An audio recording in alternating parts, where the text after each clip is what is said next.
Hello. Welcome to day 5 of the Business English Idioms Challenge. Welcome, everyone. Thank you to those of you who are watching day by day. I'm going live in the evening this time instead of in the morning. But whether you're going to watch live or you are watching on the replay, I really welcome you.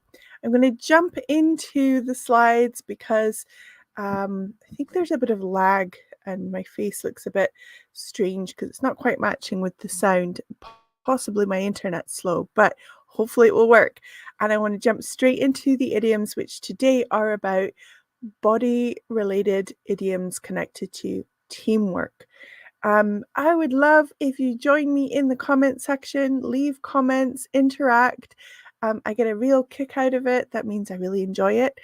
And I promise I will come back and respond to each and every comment. Okay, I want to hear from you. What's one skill you want to learn this year? So have a think and put it in the comments. If I could learn one skill this year, it would be, what would you like to learn? Could be connected to English, or it could be connected to professional development, an aspect of professional development that you want to improve upon, or it could be a hobby that you want to take up or get better at. But I'd love it if you would share. Okay, today, body-related idioms about teamwork. As you know, an idiom is an expression that holds a different meaning to its literal meaning. You have to learn it. They are used frequently by native speakers in spoken English, but you would not use them in written English. And I would add, it's really important to not overuse them. So I'm going to share some examples, and I just want you to bear in mind that the examples are using all the idioms all at once, but you wouldn't do that in everyday speech. If you were with me for day 4 or even any of the other days and you want to share what your favorite idiom was from yesterday's lesson, go ahead and share. Today we are looking at these idioms. Keep you on your toes, work hand in hand, many hands make light work, a helping hand to shoulder the load, stand shoulder to put our heads together. Have a think about those idioms. We are going to look at them in context. Have a think about, do you know the idiom? Can you figure it out from the context as we go along? Have you heard it before? And I really want you to focus in on idioms that you have heard before. Those are the ones that you should be paying special attention to. You might not be able to learn all of these idioms and incorporate them into your active vocabulary. So focus on the ones you've heard before. Make a commitment to really learning that idiom and perhaps even using it. Okay, we're going to start by reading an extract that uses all of the idioms in context. Again, please bear in mind that this is not how a native speaker would communicate. We wouldn't use all of these idioms all at once. This is just us reading an extract that will allow us to get a feel for the idioms. But I'm not in any way saying this is how you should be speaking. Okay, let's read it. The secret to Bright Solutions' success lies in recognizing that the nature of the solar energy industry keeps people on their toes. We need to be open-minded and okay with working hand in hand with new technology. Things are always changing. CEO of Bright Solutions, Amanda Roberts, says that many hands make light work is true in our company. If someone is stuck, it is okay to ask for a helping hand. Indeed, there is value in employees from different departments coming together to shoulder the load.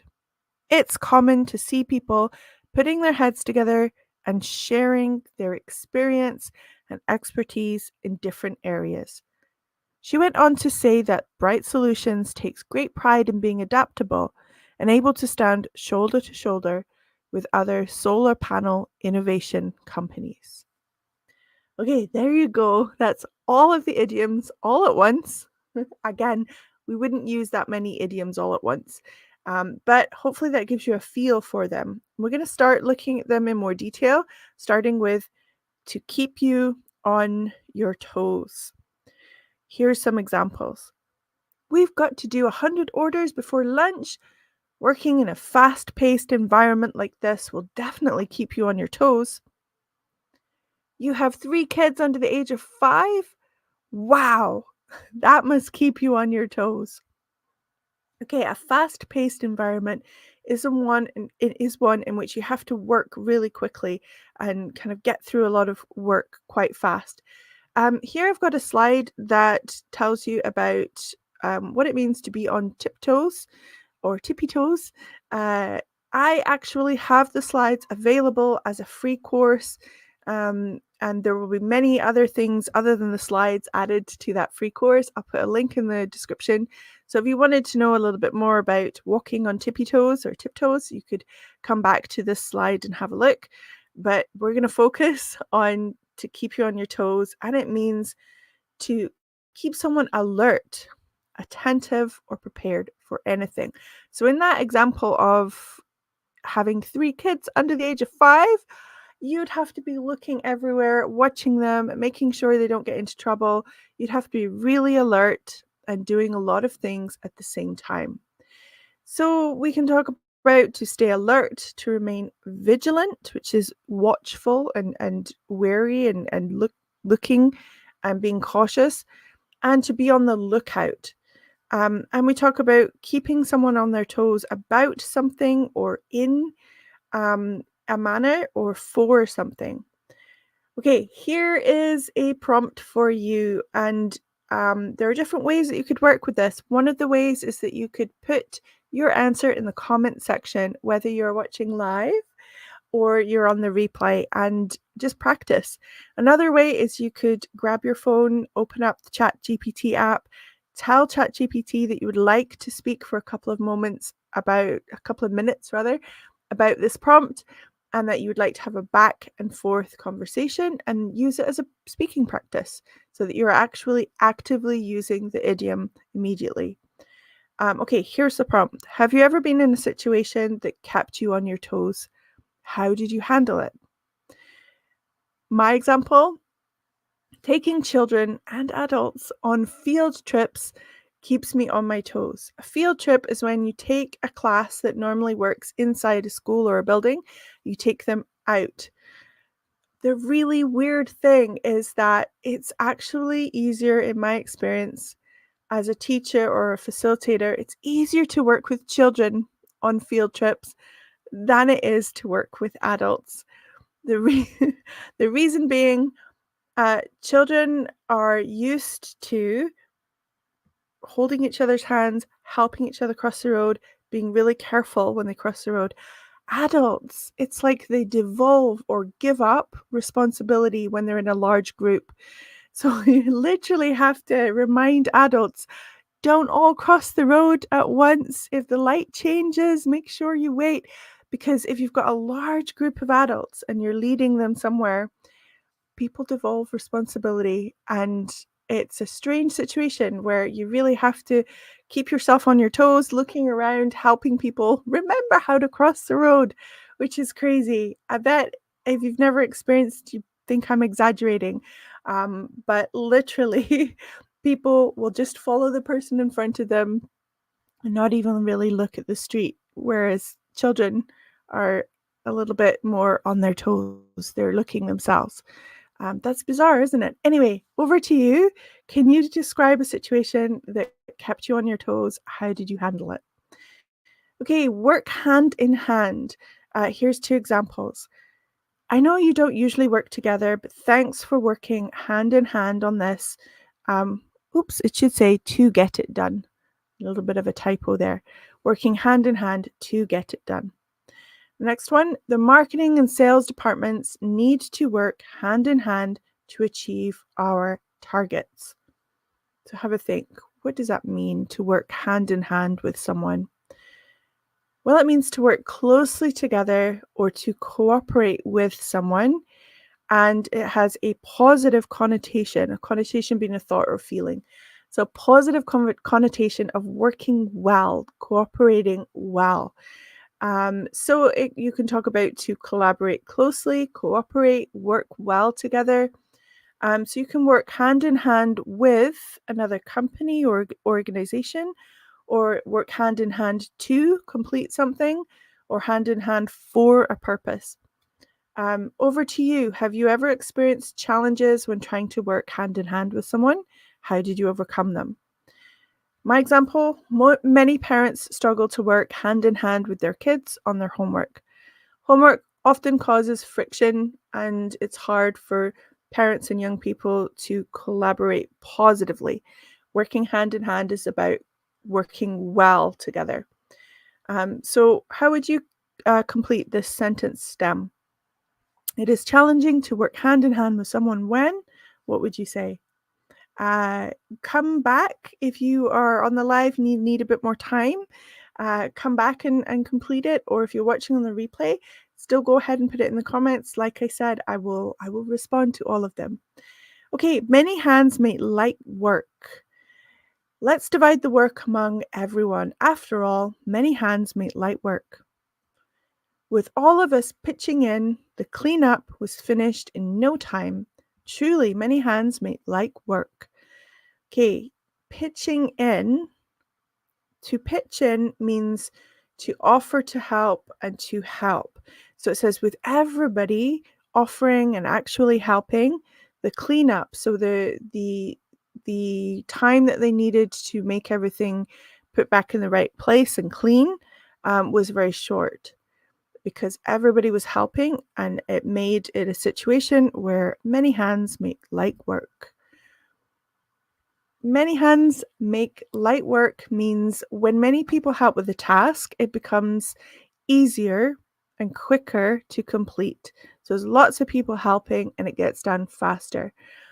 So sometimes we talk about teamwork makes the dream work, but be careful with this because it sounds quite cheesy, and so it's often used jokingly. So if you had, I don't know, a lot of your friends helping you tidy up after the party, everybody's working, and you might say in a kind of joking, informal manner, "Oh, thanks everyone. Teamwork makes the dream work." It's really cheesy and silly, so definitely not a business context. But I just threw that one in there. But you could talk about, in a business context, having a positive collective effort, it being a joint endeavor, it being something that everyone positively worked hand in hand to get it done. So this is more of a phrase than an idiom, but it's something where we say, "Oh, everyone worked really well, and it was great because there's so many of us. Many hands make light work, make it easy." The opposite of this, you might have heard, "Too many cooks spoil the broth," or "Too many cooks spoil the soup." And that means the absolute opposite, where if there's a lot of people involved, it can make it really hard, much harder. So many hands make light work is expressing that because there was a lot of people, it was easy. Too many cooks spoil the broth is the complete opposite. There were so many people and that made it hard. Here's a question for you. Many hands make light work, or too many cooks spoil the broth. Which one is more applicable in your day-to-day work? So again, we wouldn't use all these idioms at once. We're just practicing using them. But you really want to get out there in the real world and listen to podcasts and TED Talks, watch movies, and pay attention when these idioms come along. Write down the ones that come along and really focus on how they are used. Really listen for them, and make sure that you're not just using all the idioms all at once. This is just a practice, and so give it a go if you would like to. Okay, a helping hand. Thank you for offering a helping hand when I was struggling with the project. Our company runs a lot of charity events as we believe in always extending a helping hand to those in need. So if you look at the picture and you think about the context, have a think what it means. It means to offer assistance or support given to someone who needs it. So we can talk about offering a helping hand, or to lend a hand, or assistance, support, or aid. So offer, lend, or extend a helping hand to someone, or for something, or with with someone or something. So those are some good collocations there. So I'm going to offer you a helping hand, or I'm going to lend a helping hand, or extend a helping hand. Okay, describe a time receiving a helping hand impacted your career. So when did you receive tips or advice or strategy or help with making connections that really impacted what you do? So you might complete that.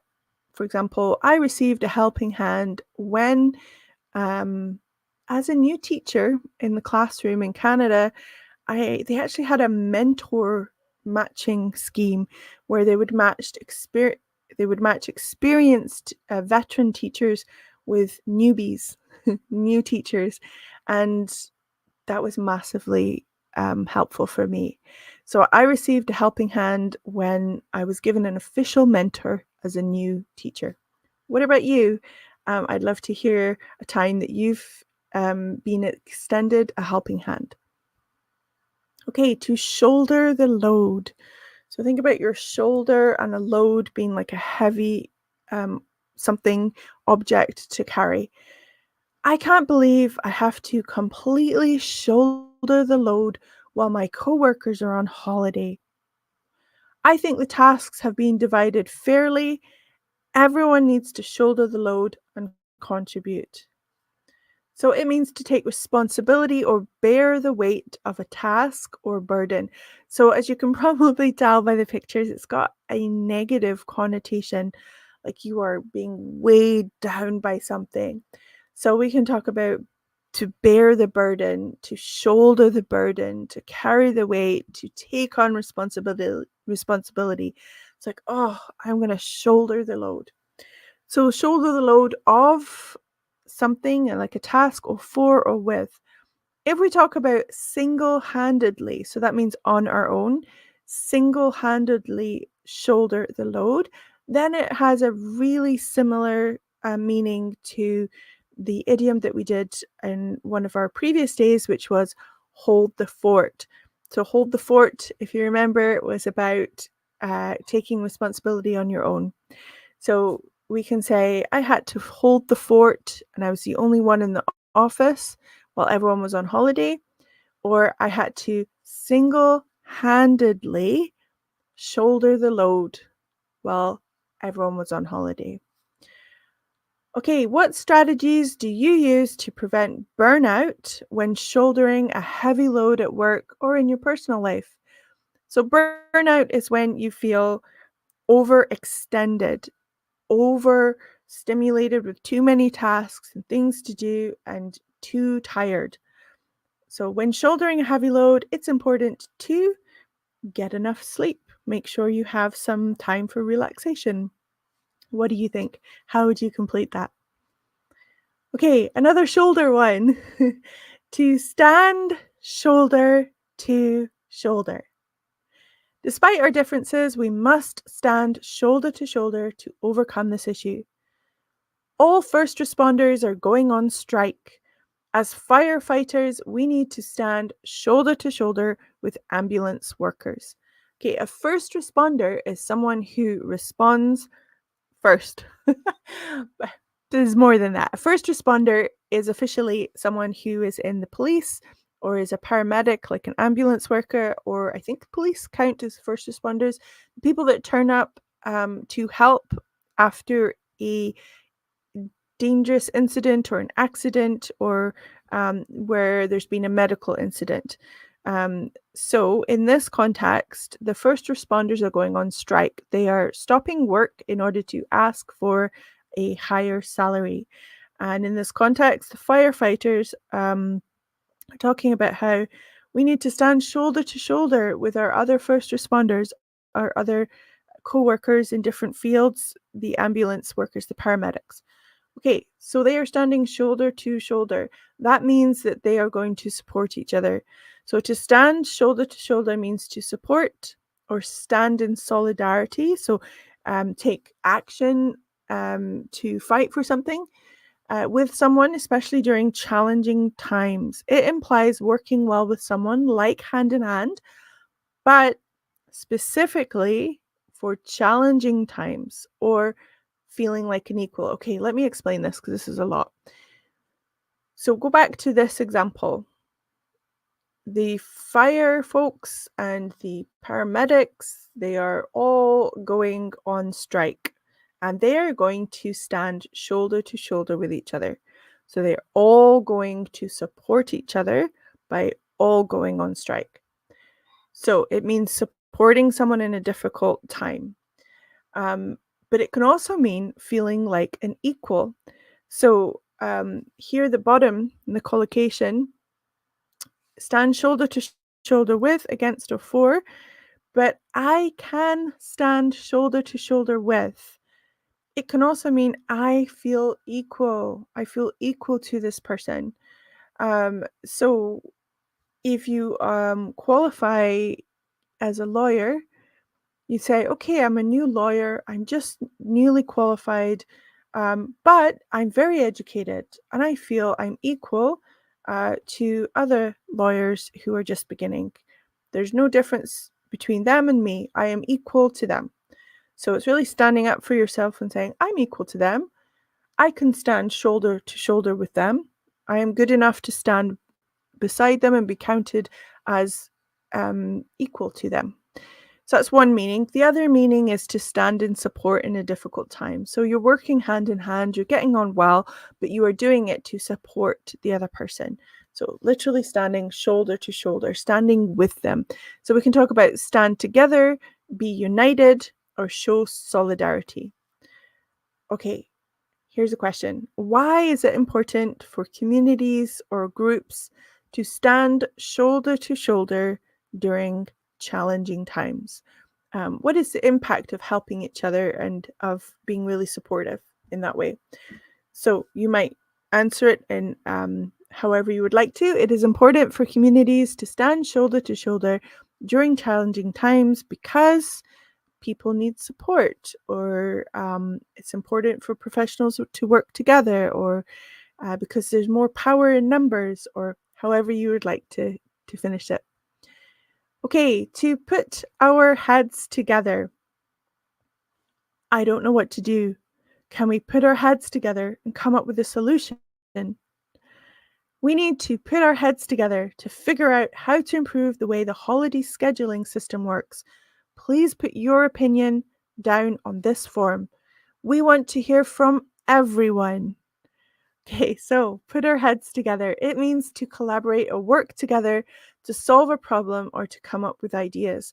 So it means the same thing as collaborate or brainstorm or work collectively. When you're stuck on something and you cannot think, you might go to someone else and say, what do you think? Can I hear your opinion?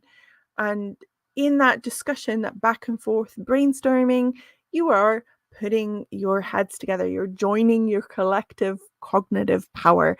Let's think about it together. Let's figure out the solution together. So put our heads together to come up with a solution or for this task or on something.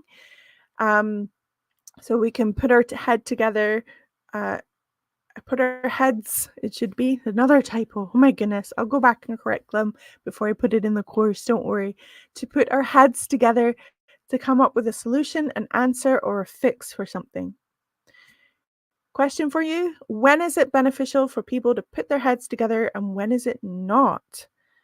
So can you think of a time when it's not beneficial to brainstorm with someone, to put your heads together? I've just seen a comment. I would like to say hello. Thank you for the comment. I really appreciate it. It says, hi, great students. Come and get the knowledge. Arsh, thank you for being on the live. I really appreciate it. Thank you for your comment. Okay, we are looking. Oh, we have done them all. That was the last one. So we're going to read the extract again. And this time, I would like you to notice if you have more of a feel for what the idioms mean, if it makes more sense to you, and I will talk about the context as I go through it, okay? And then we're going to do a very short quiz, and I'm going to talk about the listening that's available when you look at the slides on your own. Okay, the secret to Bright Solutions' success lies in recognizing that the nature of the solar energy industry keeps people on their toes. So they're saying this company is successful because it's able to change and adapt, and it knows that this is a new industry where things are constantly changing. Okay, then it says, we need to be open-minded and okay with working hand in hand with new technology. Things are always changing. So it's saying that the company needs to continually adapt. It needs to be working hand in hand with new technology. It needs to be working well with new technology. Okay, the second paragraph. CEO of Bright Solutions, Amanda Roberts, says that many hands make light work is true in our company. So she's saying everyone works well together, and when there's big tasks to do, it's helpful to have a big team. And then she goes on to say, if someone is stuck, it's okay to ask for a helping hand. It's okay to ask for help. Indeed, there is value in employees from different departments coming together to shoulder the load. So remember, that means coming together to share the tasks. Okay, it's common to see people putting their heads together, so brainstorming, and sharing their experience and expertise in different areas. She went on to say that Bright Solutions takes great pride in being adaptable and able to stand shoulder to shoulder with other solar panel innovation companies. So in that context, shoulder to shoulder means able to be equal to, able to feel worthy enough to compete with the other companies that are in that industry. Okay, hopefully that extract made more sense now that we've gone through the idioms. Let's do a really short quiz. I am going to add some quizzes into the free course, but let's just do really short 2-question quiz. So the first one, to make things fair when working on a team project, everyone needs to do their part and help to something. Help to what? Would it be help to put our heads together? Help to shoulder the load? Or help to stand shoulder to shoulder? What do you think would be the answer there for that one? Those of you on the live, and even if you want to join in on the replay, what do you think? Would it be A, B, or C? To make things fair when working on a team project, everyone needs to do their part and help to put our heads together, shoulder the load, or stand shoulder to shoulder. Have a think about it. And the second one, I don't know the answer. Why don't we something to come up with a solution? A, work hand in hand to come up with a solution. B, put our heads together to come up with a solution. Or C, shoulder the load to come up with a solution. No, actually, all three of those would actually work in different contexts, but would have a slightly different meaning. But which one do you think would be most common to use in that situation? Okay, so number one, to make things fair when working on a team project, everyone needs to do their part and help to shoulder the load. So we need to share it. We need to share the burden, shoulder the load, divide out the tasks. Number two, I don't know the answer. Why don't we put our heads together to come up with a solution? So that makes most sense to say, why don't we brainstorm to come up with a solution? You could actually say, why don't we work hand in hand? And that would be a different meaning slightly, saying, why don't we work well together, collaborate? Or why don't we shoulder the load to come up with a solution? That would be a meaning that would mean, why don't we divide out the tasks and each work on it separately? So it would be slightly different, but it could fit in there. But what makes most sense is, why don't we think about it together? That makes most sense in that context. Okay.